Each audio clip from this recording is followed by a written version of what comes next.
131 મોક્ષમાળા શિક્ષા પાઠ 105 વિવિધ પ્રશ્નો ભાગ 4. પરમ કૃપાળુ દેવે પહેલાના 3 પાઠમાં 23 પ્રશ્નો પૂછીને એના જવાબ આપ્યા. હવે 24મો પ્રશ્ન. તેમાં કૃપાળદેવ પૂછે છે, આવું જૈન દર્શન જ્યારે સર્વોત્તમ છે ત્યારે સર્વ આત્માઓ એના બોધને કામ પામતા નથી? આવા પ્રશ્નો દરેકને મનમાં ઉઠે એના પહેલાં જ પરમ કૃપાળદેવે આવા પ્રશ્નો ઊભા કરી અને એનું સમાધાન કરી લે છે. કેમ કે હવે આજે સમાધાન કરવું તો કોણ કરે? એટલા માટે પરમ કૃપાળદેવે જાતે જ આવા પ્રશ્નો ઊભા કર્યા કે આવું જૈન દર્શન જ્યારે સર્વથી શ્રેષ્ઠ છે ત્યારે સર્વ આત્માઓ એ વિતરાગના કહેલા બોધને જ કેમ માનતા નથી? બીજા ધર્મોને કેમ માને? પ્રશ્ન, આવું જૈન દર્શન જ્યારે સર્વોત્તમ છે ત્યારે સર્વ આત્માઓ એના બોધને કામ માનતા નથી? ઉત્તર, કર્મની બાહુલ્યતાથી, મિથ્યાત્વના જામેલા દળિયાથી અને સત્સંગના અભાવથી. શા માટે બધા આત્માઓ આવા પવિત્ર વિતરાગ દર્શનને કેમ નથી માનતા? ઉત્તરમાં કહ્યું, કર્મની બાહુલ્યતાથી. એ ભારે કર્મી જીવો છે. આ હીન પુણ્ય જીવો આ ભરત ક્ષેત્ર ઘેરી લીધું છે. એટલે ભારે કર્મી હોય તે ખોટાને સાચું માને વિવેચનમાં કહે છે બ્રહ્મચારીજી. ભારે કર્મી હોય તે ખોટાને સાચું માને અને સાચાને ખોટું માને એ રૂપ મિથ્યાત્વના દળિયા પડ ઉપર પડ જામી જવાથી તે સત્ય વસ્તુ ન સ્વીકારી શકે. એવા ભારે કર્મી જીવો છે કે જેને સત મળતું હોય છતાં પણ ન સ્વીકારે અને ખોટાને જ પકડે. એને સાચું તે તો ખોટું લાગે અને ખોટું હોય તે સારું લાગે. જેમ કે કૃપાલદેવ કહ્યું, પ્રત્યેક સદગુરુ યોગમાં વર્તે દ્રષ્ટિ વિમુખ, અસદગુરુને દ્રઢ કરે નિજ માનાર્થે મુખ્ય. પોતાના માન મોટાઈ માટે અસદગુરુ એને માન આપે, બોલાવે, આગળ બેસાડે એટલે એ સારું લાગે. જ્યારે સાચા જ્ઞાની પુરુષો તો કોઈને માન આપીને પાડે નહીં, એને પડતી થાય. એટલે બધા પ્રત્યે જેને સમદ્રષ્ટિ છે. આવા પણ અજ્ઞાનીઓને એ ગમે નહીં. જ્યારે કુગુરો તો માન મોટાઈ આપે એ અજ્ઞાનીઓને ગમે. એટલે એને બહુ ભારે કર્મી હોવાથી જેને આવું ખોટું હોય તે સાચું લાગે ને સાચું હોય તે ખરું લાગે. કેમ કે મિથ્યાત્વના દળિયા એના આત્મા ઉપર પડની પડ જેમ જામી ગયા છે. જેમ કોઈ થર ઉપર થર આવી ગયા હોય તો વધારે કપડું જેમ ખૂબ મેલું થઈ ગયું હોય તો એની સફેદાઈ સાવ દબાઈ જાય, તેમ મિથ્યાત્વના દળિયાના પડ ઉપર પડ એટલા બધા જામી ગયા કે એને સત્ય વસ્તુ સ્વીકારી ન શકે. કોઈ હળુકર્મી જીવ હોય, એક તો શા માટે જૈન દર્શનને આ જગતવાસી જીવો નથી માનતા? તો એક કારણ તો આ બતાવ્યું કે ભારે કર્મી, કર્મની બાહુલ્યતાથી સત વસ્તુ સ્વીકારે નહીં. બીજું, મિથ્યાત્વના જામેલા દળિયાથી, કર્મની બાહુલ્યતા, ભારે કર્મી એ જે દેહને આત્મા માને, આત્માને દેહ માને એવા નાસ્તિકો એ સ્વીકારે નહીં. કાં મિથ્યાત્વના જામેલા દળિયા ખૂબ થડ ઉપર થડ જામી ગયા હોય તો એને દર્શન મોહના કારણે સત્ય વસ્તુ સ્વીકારવામાં ના આવે. ત્રીજું કારણ, અને સત્સમાગમના અભાવથી. કોઈ હળુકર્મી જીવ હોય તેને સત્પુરુષનો સમાગમ ન હોય, હળુકર્મી જીવ હોય, મોક્ષનો ઈચ્છુક હોય, પણ એને જ્ઞાની પુરુષનો સમાગમ જ ન મળે, કુગુરુનો જ ભેટો થઈ જાય એટલે પણ શું થાય? એટલે કોઈ જિજ્ઞાસુ હોય તેને સત્પુરુષનો સમાગમ ન હોય, એમ સત્સમાગમના અભાવથી ખડી રહે અને સાચું ન મનાય. સાચું જોઈતું હોય પણ મળે જ નહીં. પુણ્ય નહીં હોય તો સત્પુરુષનો કે સત્સંગનો યોગ જ નહીં થાય. બિચારો ઘણો કર્મી ખૂબ આરાધના કરીને પુરુષાર્થ ખૂબ કરવા ઈચ્છતો હોય, પણ એવું પુણ્યની ખામી હોય કે આગળ કુગરું મળી આવે. એટલે ત્યાં જપ તપ ઘણું કરે, વિશેષ કરે, પણ એ બધું મોક્ષના કામમાં આવતું નથી. એટલે ત્રીજું કારણ શું જૈન ધર્મને યથાર્થ જે સત્ય છે સંપૂર્ણ એને કેમ નથી માની શકતા? તો કે કુગુરુનો સમાગમ હોય, એટલે જિજ્ઞાસુ હોય તેને પણ સમાગમ ન હોય, અને સત્સમાગમના અભાવથી તે મિથ્યા માર્ગમાં જ ખડી રહે, સાચું ન મનાય. એ વસ્તુ બહુ જ દુર્લભ છે. કૃપાલદેવ કહે કે માર્ગ સરળ છે પણ પ્રાપ્તિનો જોગ મળવો બહુ જ દુર્લભ છે. માર્ગ તો સરળ છે, સુગમ છે, સર્વત્ર તેની પ્રાપ્તિ હોય છે. સતની પણ સત બતાવનાર સત જોઈએ, સત્પુરુષ જોઈએ, એનો યોગ થવો અતિ દુર્લભ છે. મહાપુણ્યયોગે જ્ઞાની પુરુષનો સમાગમ થાય છે, એનું શરણ મળે છે, એટલે એ વસ્તુ બહુ જ દુર્લભ છે. નિકટ મોક્ષગામી હોય તે જૈન દર્શનને યથાર્થ આરાધી શકે. સાચા આરાધક પૂર્વના હોય, નિકટ મોક્ષગામી હોય, તેને જૈન દર્શન મળે તો એ સાચી રીતે આરાધના કરી શકે. જેમ કે અહીંયા પરમ કૃપાલદેવના માર્ગમાં આપણે ક્યાં ક્યાં રહેનારા બધા અહીંયા કેમ આવી ગયા? આપણા પૂર્વ પુણ્યના વડે ચારે બાજુ દિશાઓમાં રહેનારા લોકોએ કોઈને અહીંયાથી નિમિત્ત મળીને સત મળી જાય છે. એ પૂર્વનું આરાધક પણ છે, એટલે એને સત વસ્તુ હાથમાં આવી ગઈ. બાકી બહુ દુર્લભ છે. નિકટ મોક્ષગામી હોય તે જૈન દર્શનને યથાર્થ આરાધી શકે એવા જીવો આ કાળમાં બહુ જ થોડા છે. એટલે કૃપાલ કે હિન્દ પુણ્ય જીવોએ આ ભરત ક્ષેત્ર ઘેરી લીધું છે ચારે બાજુથી. આ ભયંકર કલિયુગમાં પાપાનુબંધી પુણ્યવાળા જીવો મુખ્યત્વે જન્મે છે. પુણ્યાનુબંધી પુણ્યવાળા બહુ જ ઓછા હોય. એટલે જૈન દર્શનને યથાર્થ રીતે સંપૂર્ણ આરાધી શકે એવા જીવો આ કાળમાં બહુ જ થોડા છે. યોગ અને યોગ્યતા બંને જોઈએ.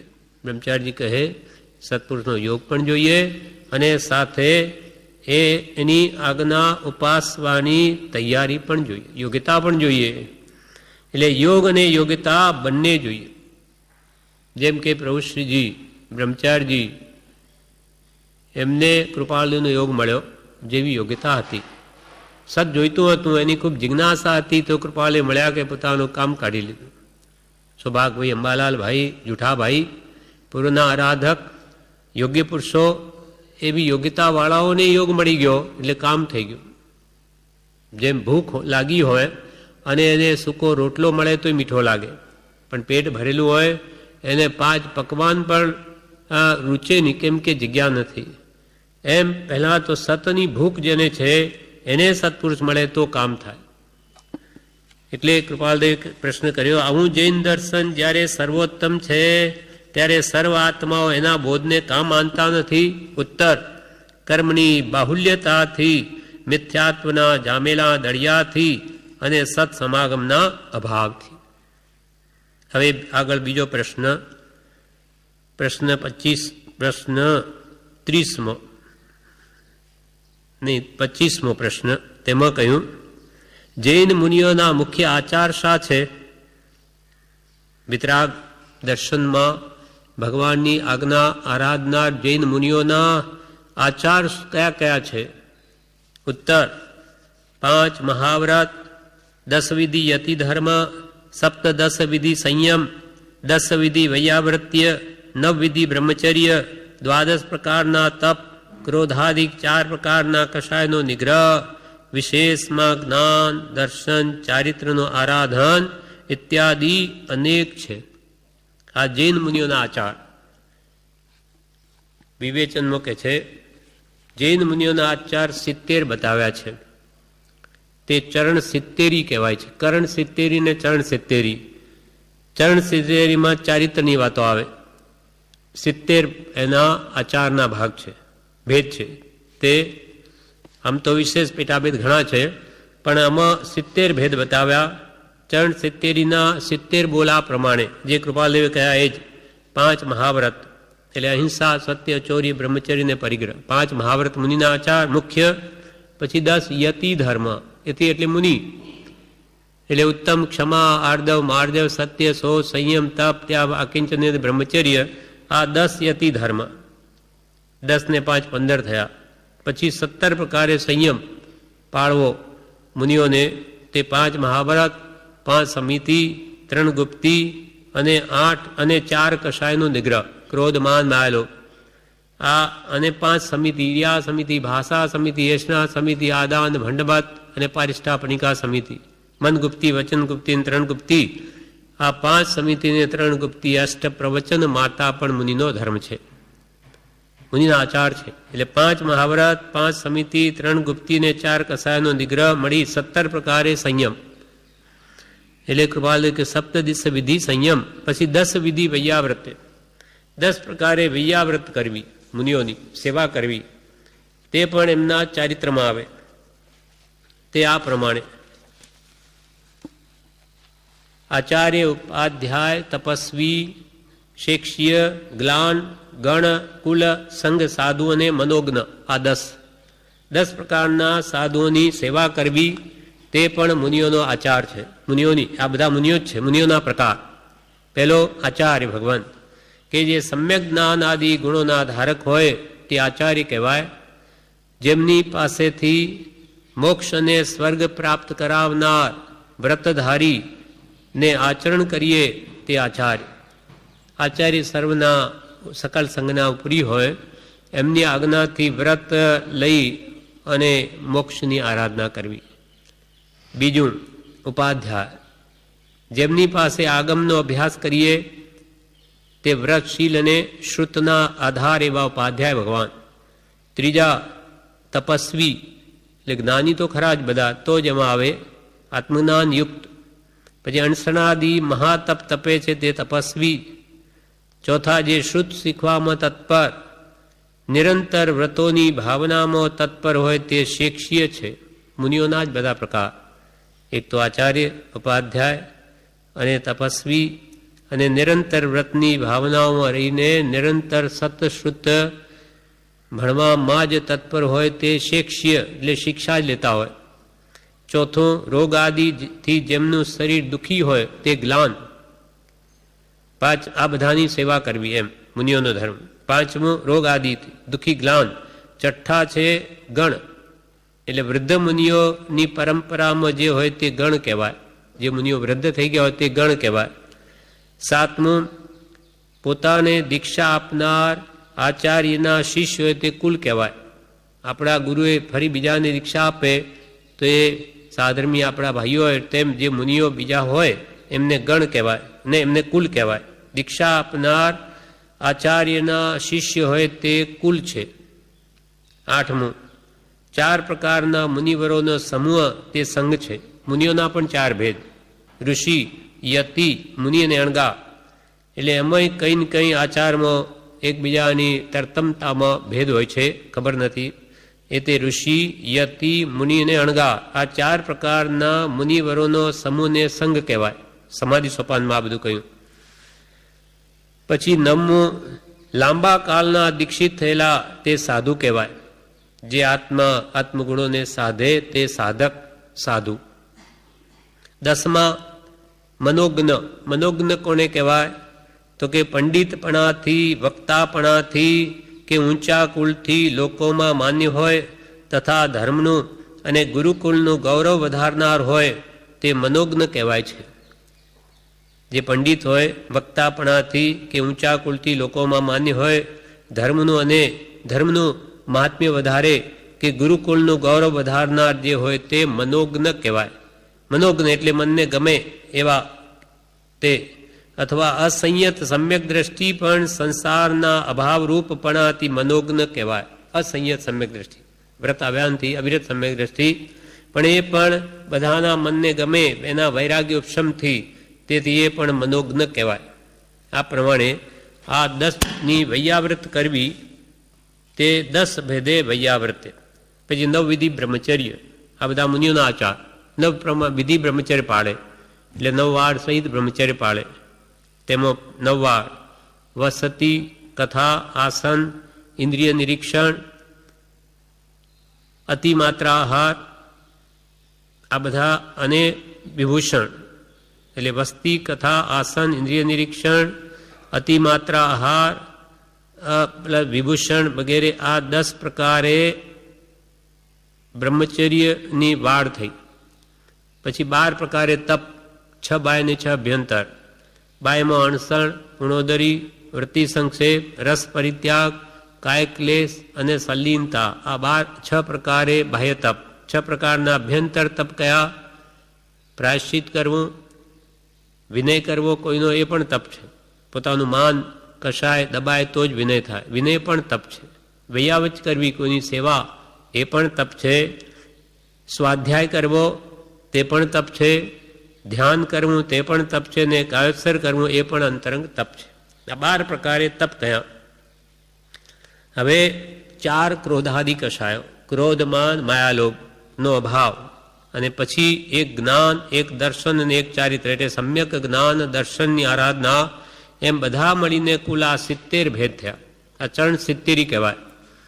એટલે અહીંયા કૃપાલદેવે પ્રશ્ન કર્યો, જૈન મુનિઓના મુખ્ય આચાર શા છે?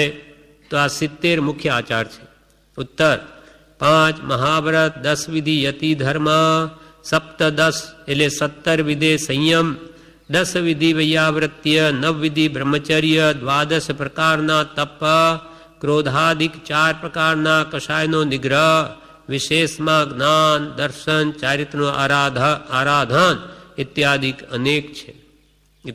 અનેક છે. હવે નવો આ મુખ્ય બધા બતાવ્યા 70 ભેદ. હવે નવો પ્રશ્ન: જૈન મુનિઓના જેવા જ સંન્યાસીઓના પંચયામ છે, બૌદ્ધ ધર્મના 5 મહાશીલ છે, એટલે એ આચારમાં તો જૈન મુનિઓ અને સંન્યાસીઓ તેમજ બૌદ્ધ મુનિઓ સરખા જ ખરા કે? ઉત્તર: નહીં, ના. કે જૈન મુનિઓ માટે પણ પંચમહાવ્રત, તેમ સંન્યાસીઓમાં પણ પંચયામ, બૌદ્ધ ધર્મમાં પણ પંચમહાશીલ. તો પછી શું આચારમાં આ બધા જૈન મુનિઓ, સંન્યાસીઓ અને બૌદ્ધ મુનિઓ બધા સરખા ખરા કે? તો કે ના, સરખા નહીં. શું કારણ? સરખા નહીં તો શું કારણ? પ્રશ્ન: કેમ સરખા નહીં? ઉત્તર: એઓના પંચયામ અને પંચમહાશીલ અપૂર્ણ છે. મહાવ્રતના પ્રતિભેદ જૈનમાં અતિ સૂક્ષ્મ છે, પેલા 2ના સ્થૂળ છે. ભેદ છે. પંચ ભલે ને 5 પ્રકાર ત્રણેયમાં કહ્યા, પણ એમાં બહુ ભેદ છે. એ વિવેચનમાં જણાવે છે. સંન્યાસીઓ, બૌદ્ધ મુનિઓ, જૈન મુનિઓ જેવા 5 મહાવ્રત પાડે? તો કે ના, પંચયામ ને પંચ મહાશીલ છે તેને પાળવામાં ફેર છે, તેથી સરખા નથી. જૈનમાં જે 5 મહાવ્રત છે એ તો સૂક્ષ્મ ભેદે પાળે છે, જ્યારે બીજા બૌદ્ધ દર્શનમાં કે સંન્યાસીઓમાં એ તો બધા સ્થૂળ ભેદ છે. જૈનમાં 5 મહાવ્રતના પ્રતિભેદ એટલે ભેદના ભેદ અતિ સૂક્ષ્મ છે, પેલા 2ના તો સાવ સ્થૂળ છે. એ તો ઉપરની બધી દયા પાડે, અંતરંગ તો સમજ્યા જ નથી. જ્યારે ભગવાન મહાવીરના ઉપદેશમાં તો મન વચન કયાથી પાળવા કહ્યું. જેમ કે એક શિષ્ય દીક્ષા લીધી તો કે આપણે કોઈનું બુરું કરવું નહીં, તો કે કાયાથી વચનથી ન કરવું, પણ મનથી તો કરી શકાય ને. કોઈએ મારું કે બગાડ્યું હોય તો મનથી એનું બુરું ચિંતવું તો કે ના, એ પણ ન કરા.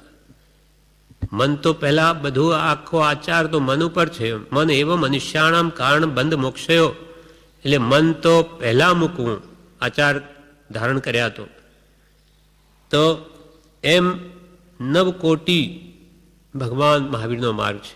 મનથી કરું નહીં, કરાવું નહીં, કાયાથી કરું નહીં, કરાવું નહીં, વચનથી કરું નહીં, કરાવું નહીં, એમ ત્રિવિધે 9 કોટી શુદ્ધ ધર્મ ભગવાન વિતરાગનો છે. જ્યારે બીજા ધર્મો તો માત્ર ઉપરની દયા, આ બટાકા, કાંદા વગેરે ખાય, એમાં જે સૂક્ષ્મ આનંદ જીવો રહેલા એ તો એના ધ્યાનમાં જ નથી. એ લોકોનું જ્ઞાન જ નથી એટલું પહોંચ્યું, ક્યાંથી જાણે. એટલે કે એ દ્રષ્ટાંત આપી સમજાવવો જોઈએ કે ભાઈ કેવી રીતે એ લોકો સરખા નથી અથવા બરોબર પાળતા નથી. એટલે કૃપાલદેવે પ્રશ્ન કર્યો કે તમે કહ્યું કે જૈન ધર્મ અતિ સૂક્ષ્મ છે, તો સૂક્ષ્મતાને માટે દ્રષ્ટાંત આપવો જોઈએ. ઉત્તર: કૃપાલદેવ ઉત્તર: દ્રષ્ટાંત દેખીતું જ છે. પંચયામીઓ કંદમૂલાદિક અભક્ષ્ય ખાય છે, સુખશૈયામાં પોઢે છે, વિવિધ જાતના વાહનો અને પુષ્પોનો ભોગ લે છે, કેવળ શીતળ જળથી વ્યવહાર કરે છે, રાત્રિએ ભોજન લે છે, એમાં થતો અસંખ્યાતા જંતુનો વિનાશ, બ્રહ્મચર્યનો ભંગ, એની સૂક્ષ્મતા તેઓના જાણવામાં નથી. તેમજ માંસાદિક અભક્ષ્ય અને સુખશીલિયા સાધનોથી બૌદ્ધ મુનિઓ યુક્ત છે. જૈન મુનિઓ તો કેવળ એથી વિરક્ત જ છે. કે દૃષ્ટાંત આપો, વિતરાગ માર્ગ સૂક્ષ્મ કેમ છે? તો દૃષ્ટાંતમાં કહ્યું કે પંચયામીઓ, પંચયામને માનવાવાળા સંન્યાસીઓ એ પંચયામને ધારણ કરવા છતાં કંદમૂલાદિ અભક્ષ્ય ખાય છે અને રાત્રે પણ ભોજન કરે છે, શીતળ જળ વાપરે છે અને વિવિધ જાતના વાહનો અને પુષ્પોનો પણ ઉપભોગ લે છે. એમ બધી જ જાતની બાહ્ય સુખ સામગ્રીનો ભોગ લઈને ઉપરથી કહેવાય સંન્યાસીઓ. અને આ રીતે રાત્રિ ભોજન, કાચું પાણી વગેરે વાપરવાથી સૂક્ષ્મ જંતુઓનો નાશ થાય અને બ્રહ્મચર્ય ભંગના કારણ પણ તેમને લક્ષમાં આવતા નથી. તેમજ બૌદ્ધના સાધુઓ જે 5 મહાશીલ પાળે તેઓ તો માંસ ભક્ષણ પણ કરે છે. તેઓ તો માંસ ભક્ષણ આદિત્ય અને સુખશીલિયા સાધનોથી યુક્ત છે, જ્યારે જૈન મુનિઓ તો કેવળ વિરક્ત જ છે. જૈન મુનિઓના આચાર જેવો કોઈ દર્શનના સંતોમાં આચાર નથી. ભગવાન વિતરાગે મહાવીરે જે શિષ્યો માટે આચાર ઉપદેશ્યો શુદ્ધ રીતે સૂક્ષ્મ ભાવે, તેવા તો કોઈ દર્શન કે ધર્મમાં આચાર નથી. કેમ? તો કે ક્યાં ક્યાં સૂક્ષ્મ જીવો રહેલા તે એ લોકોએ જાણ્યું જ નથી. એ તો કેવળ જ્ઞાનથી ભગવાને જાણ્યું એટલે ઉપદેશ થયું કે અહીંયા આવવામાં બહુ સૂક્ષ્મ જીવો રહેલા. જેમ બહુ શું કહે કે આટલા બધા ઘઉં ખાઈને એક એક ઘઉંમાં એક જીવ મરે, એના કરતાં એક હાથી માર્યો હોય તો કેટલા દિવસ ચાલે, કેટલા જણનું પેટ ભરાઈ જાય.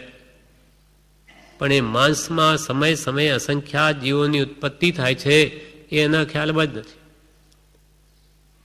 આ એકેન્દ્રિય છે, જ્યારે પેલો પંચેન્દ્રિય પ્રાણી છે. જેમ જેમ ઇન્દ્રિયો વધારે તેની હિંસામાં વિશેષ વિશેષ પાપ છે, પણ અજ્ઞાનના કારણે એ એના ધ્યાનમાં જ આવતું નથી. એમ ભલેને 5 શીલ કહેવાતા હોય એમના, કે સંન્યાસીઓના પંચયામ કહેવાતા હોય, પણ એ વિતરાગના પંચ મહાવ્રતથી તો સાવ જુદા છે. એ તો નામ માત્ર છે. જ્યારે ભગવાન વિતરાગના પંચ મહાવ્રત એ તો મોક્ષ આપે એવા છે. કોઈ નાનામાં નાના જંતુને પણ જે વડે દુઃખ ન થાય એવા ભગવાન મહાવીરના આ પંચ આચાર છે, પંચ મહાવ્રત છે, જે મુનિ સર્વથા પાડે અને શ્રાવકો અંશે પાડે છે. આ પ્રમાણે આ પાઠ શિક્ષાપાઠ 105 પૂરો થયો. હવે કૃપાલદેવ શિક્ષાપાઠ 106 વિવિધ પ્રશ્નો ભાગ 5, એમાં હવે 29મો પ્રશ્ન ફરી કરે છે. વેદ અને જૈન દર્શનને પ્રતિપક્ષતા ખરી કે? એટલે વેદ દર્શન વેદાંત અને જૈન દર્શનમાં વિરોધ ખરો કે? પ્રતિપક્ષતા એટલે વિરોધ ખરો કે? ઉત્તર: જૈનને કંઈ અસમંજસ ભાવે પ્રતિપક્ષતા નથી, પરંતુ સત્યથી અસત્ય પ્રતિપક્ષી ગણાય છે, તેમ જૈન દર્શનથી વેદનો સંબંધ છે. કે ભાઈ એવું કોઈ જૈનને ને વેદાંતને કોઈ અયોગ્ય રીતે પ્રતિપક્ષપણું નથી, વિરોધ નથી, પણ સત્ય રીતે છે. જેમ કે સત્યથી અસત્ય હંમેશા વિપરીત જ હોય. ભગવાન વિતરાગનો જૈન માર્ગ એ તો સ્યાદવાદ બોધે છે. સ્યાદવાદથી તત્વ ઉપદેશ છે, જ્યારે બીજા મતવાદીઓ એકાંતે લે છે. એટલે એકાંતની અપેક્ષાએ સ્યાદવાદ જુદું પડે. તેથી સત્યથી અસત્ય પ્રતિપક્ષી ગણાય. કેમ કે એ તો બધી વાત સ્વીકારે જૈન દર્શન સ્યાદવાદથી. કોઈ અપેક્ષાએ છે, કોઈ અપેક્ષાએ નથી. જ્યારે બધા ધર્મો એમ સ્વીકારે નહીં, એ તો એકાંતે લઈ લે, એટલે મિથ્યા ઠરે છે. બાકી કોઈ બીજા કારણે કોઈ ઝઘડા નથી. પણ જે સત્ય સ્વીકારે એનાથી અસત્ય હંમેશા વિપરીત જ હોય. વેદ અને જૈન દર્શનને પ્રતિપક્ષતા ખરી કે?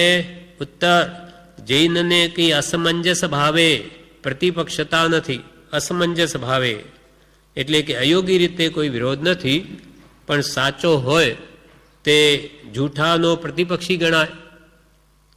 તેમ જૈન દર્શન સાથે વેદનો સંબંધ છે. પ્રશ્ન બીજો, પ્રશ્ન 30મો, એ બેમાં સત્ય સ્વરૂપ તમે કોને કહો છો? કૃપાલદેવ પૂછે, તમે આ બધા ધર્મો એટલા બધા જગતમાં ચાલી રહ્યા, તમે કોને સત્ય કહો છો? ઉત્તર, પવિત્ર જૈન દર્શનને. જૈન દર્શન જે બેમાં સત્ય છે, માટે અમે એને સત્ય કહીએ છીએ, કેમ કે એ પવિત્ર દર્શન છે. તમે કે છે જૈનને પવિત્ર કહો, તેમ વેદ દર્શનીઓ વેદને કહે છે, તેનું શું? તેનું કેમ? તમે તમારા ધર્મને સાચું કહો, તેમ બીજા પોતાનો જે ધર્મ એને સાચું કહે, એનું શું? વેદ દર્શનીઓ વેદને સત્ય કહે છે, તેનું કેમ? ઉત્તર, એ તો મતભેદ અને જૈનના તિરસ્કાર માટે છે, પરંતુ ન્યાયપૂર્વક બંનેના મૂળ તત્વ આપ જોઈ જજો. આ તો એક મતભેદ પડી ગયો. મારી માન્યતા પ્રમાણે સામો માણસ નથી માનતો, માટે ખોટો.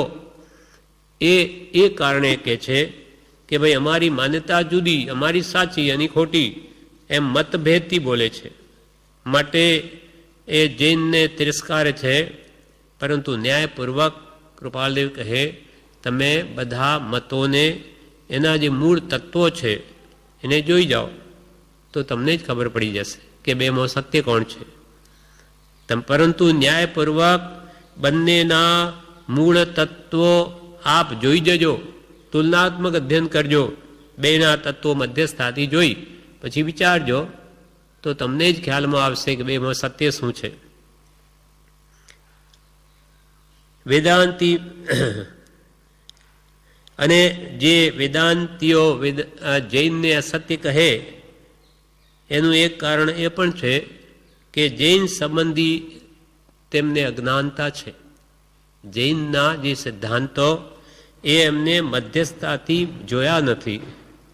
એ જુએ તો એને પણ ખ્યાલમાં આવે કે બેમાં સત્ય શું છે. જે મારું તે જ સાચું એમ જ હું લઈ માંડું તો કોઈ દિવસ સત્ય શું છે જાણવાની ઈચ્છા જ ન થાય. મારું એ જ સાચું છે, બીજા બધાનું ખોટું. પણ કદાચ બીજાનું સત્ય હોય તો એ મધ્યસ્થતાથી બધું જાણીને નિર્ણય કરે તો એને સત્ય સમજાઈ જાય. કેમ કે જૈન દર્શન દરેક પ્રકારે વસ્તુના અનંત ગુણધર્મોને ન્યાયથી, નિક્ષેપથી, પ્રમાણથી એ સિદ્ધ કરી બતાવે છે. માટે એને માનવું જ પડે જો મધ્યસ્થતા હોય તો. પછી આગ્રહ જ હોય મારું તે જ સાચું, એને તો કોઈ નહીં સમજાવી શકે. હવે આગળ કે છે પ્રશ્ન 32મો, એમાં એમ કહ્યું કે આટલું તો મને લાગે છે કે મહાવીરાદિક જિનેશ્વરનું કથન ન્યાયના કાંટા પર છે. હવે શિષ્ય એટલા બધા પ્રશ્નો જાણે પૂછ્યા, એનું સમાધાન થયું, એટલે એને લાગ્યું કે મહાવીર ભગવાન જિનેશ્વર જે કહે છે એનું કથન તો ન્યાયના કાંટા પર છે. ન્યાયથી વાત બરાબર કે છે, એ તો બંનેનું તત્વ જોવાનું કે છે. તમે જુઓ પછી નિર્ણય કરો, અમારું જ કંઈ સત્ય માનીને લો. એટલે ભગવાન મહાવીર જિનેશ્વરનું કથન ન્યાયના કાંટા પર છે, આટલું તો મને માન્યું છે. હવે શિષ્ય કહે છે પરંતુ જગત કરતાની તેઓ ના કહે છે અને જગત અનાદિ અનંત છે એમ કહે છે, તે વિશે કંઈક શંકા થાય છે કે આ અસંખ્યાત દ્વીપ સમુદ્રયુક્ત જગત વગર બનાવે ક્યાંથી હોય.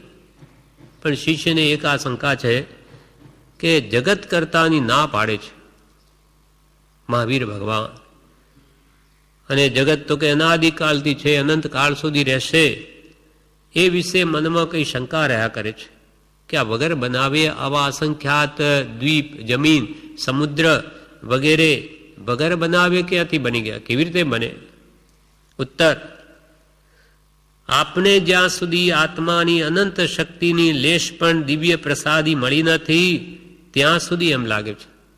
કૃપાલજી જવાબમાં કહે કે આપને જ્યાં સુધી આત્માની અનંત શક્તિ, આત્માની કેટલી શક્તિ છે? અનંત શક્તિ.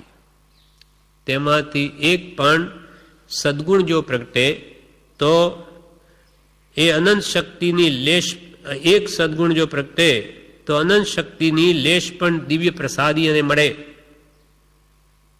પણ એ મળી નથી ત્યાં સુધી એમ લાગે. એટલે અનંત ગુણ આત્મામાં છે, એમાં એક સમ્યક દર્શન જો ગુણ પ્રગટે, આત્માનું ભાન થાય, અનુભવ થાય, તો એને પોતાને જ લાગી આવે કે ભગવાન વિતરાગોએ કહ્યું તે સંપૂર્ણ સત્ય છે. પણ એ એક પણ ગુણ પ્રગટ્યો નથી, તેથી એને અનુભવ થયો નથી, તેથી એમ કહે છે.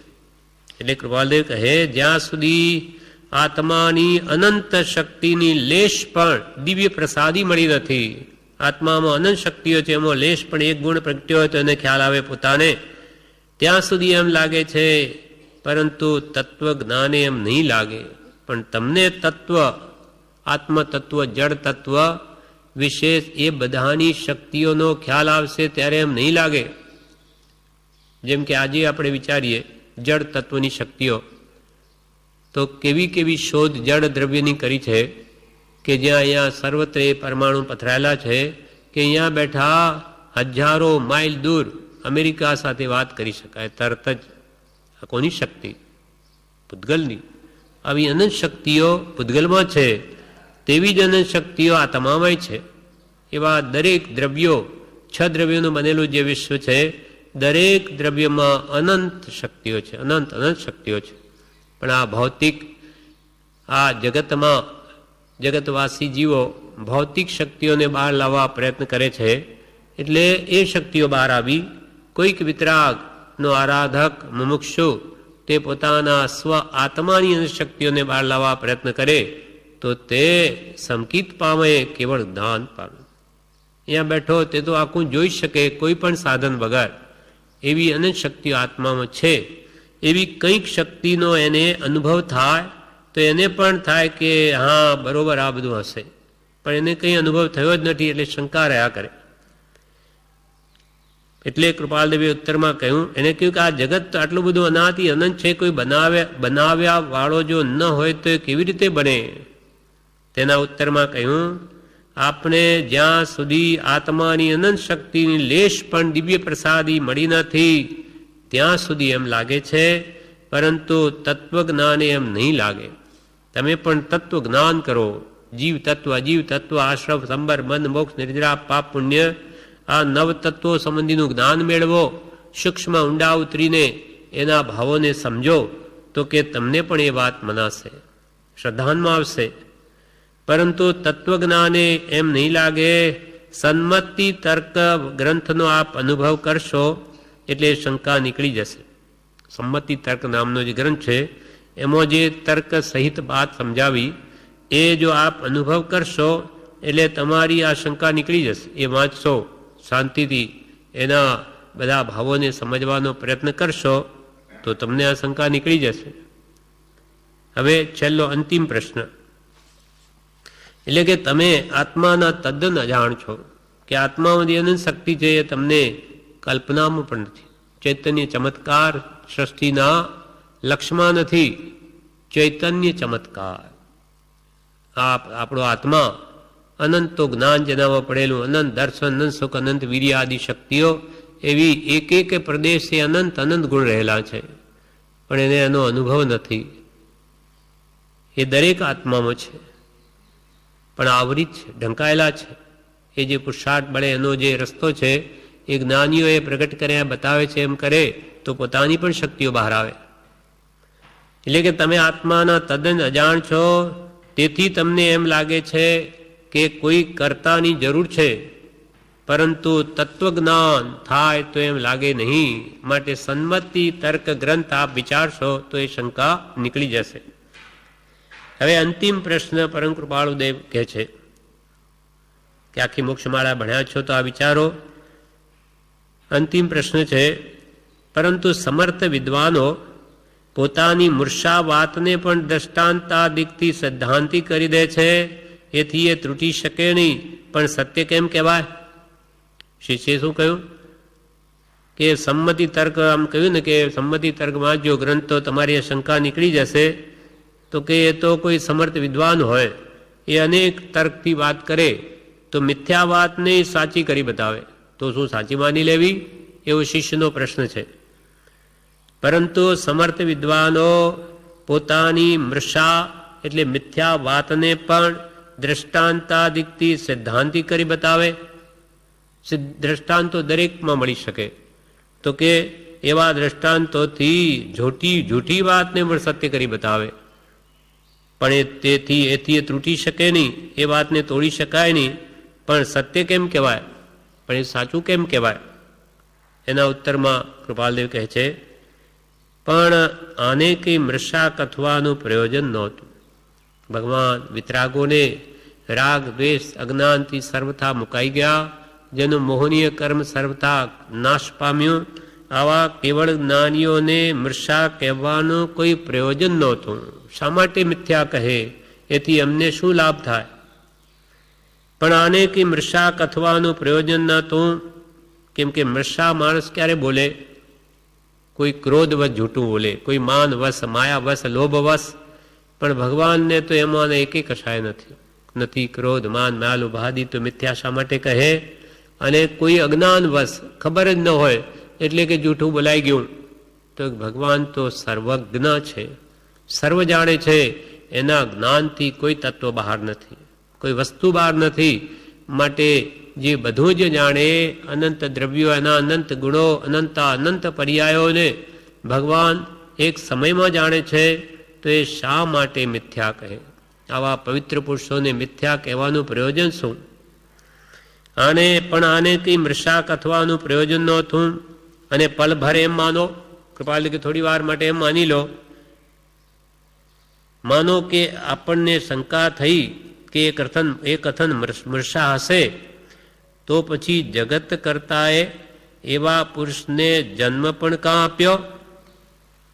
નામ બોળક પુત્રને જન્મ આપવાનું શું પ્રયોજન હતું?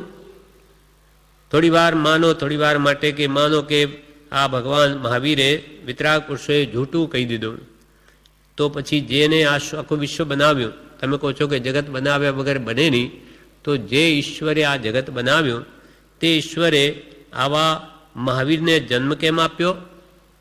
નામ બોળક પુત્ર, કે મને જન્મ આપનાર પિતા છે જ નહીં, તમે એવાને જન્મ કેમ આપ્યો? નામ બોળક પુત્રને જન્મ આપવા શું પ્રયોજન હતું? કે મને જે ઉખેડીને ફેંકી દે, તો એવા પુત્રને જન્મ આપવાનું શું પ્રયોજન? એક નહીં, એવા અનંતા તીર્થંકરો પૂર્વે થઈ ગયા.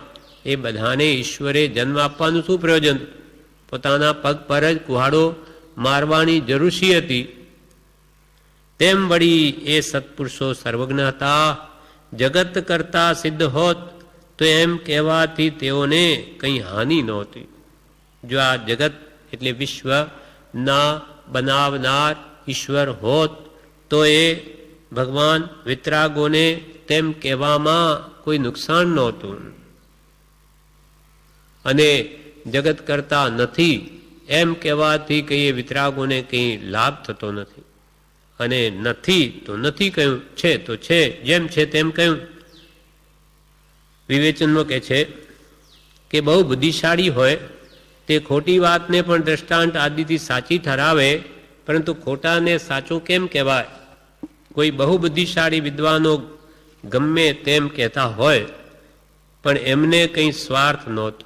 પણ ભગવાન તીર્થંકરોને કોઈ સ્વાર્થ નહોતો કે મૃષા કહે, પલભર એમ માનો કે જગત કરતા ઈશ્વર છે, તો તેણે જગત કરતાનો જ નિષેધ કરનાર એવા મહાવીર જેવા નામ બોળક પુત્રને જન્મ કેમ આપ્યો? જગત કરતા હોત તો સર્વજ્ઞ ભગવાન તેમ કહેત, પણ તેમ નથી. જગત અનાદિ અનંત છે, તે જેમ છે તેમ કેવળ જ્ઞાનથી જાણીને ભગવાને કહ્યું છે. જેમ વિશ્વનું સ્વરૂપ છે તેમ ભગવાને જ્ઞાન વડે જોયું અને જેવું જોયું તેવું જ કહ્યું. એમને કોઈ મૃષા કહેવાનું પ્રયોજન જ નથી. દ્રવ્ય ગુણ પર્યવત દ્રવ્યમ, દરેક દ્રવ્યો ગુણ ને પર્યાયથી યુક્ત છે. એટલે જેવા ગુણ જે દ્રવ્યમાં જોયા, જે પર્યાય અવસ્થાઓ જોઈ તે બધી ભગવાને વર્ણવી. માટે ભગવાને જે કહ્યું તે સત્ય માનવું. વિતરાગ સર્વજ્ઞ દર્શન તે કેવળી પ્રરૂપિત ધર્મ છે. કેવળ જ્ઞાનથી જગતનું વિશ્વનું સર્વ સંપૂર્ણ સ્વરૂપ જાણી અને ભગવાને નિરૂપણ કર્યું છે.